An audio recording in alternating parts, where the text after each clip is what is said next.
ఈ భోగి పండగ నాటికి అమ్మవారి అనుగ్రహం రేగుపండులోకి ప్రవేశిస్తుంది.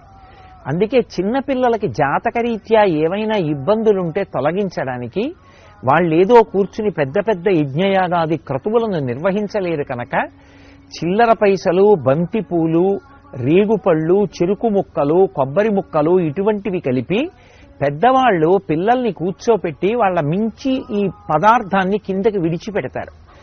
ఈ పదార్థాలు వాళ్ళ తలమించి కిందకి పడిపోతే భోగి పీడ తొలగిపోయి వాళ్ళు సంతోషంగా జీవితం గడపడానికి ఏ అనారోగ్యము ప్రతిబంధకంగా వచ్చేటటువంటి అవకాశం ఉంటుందో అటువంటి అవకాశము తొలగిపోయి వాళ్ళు ఉత్తరోత్తర జీవితంలో సంతోషంగా ఉండడానికి కావలసినటువంటి వ్యవస్థ ఏర్పడుతుంది.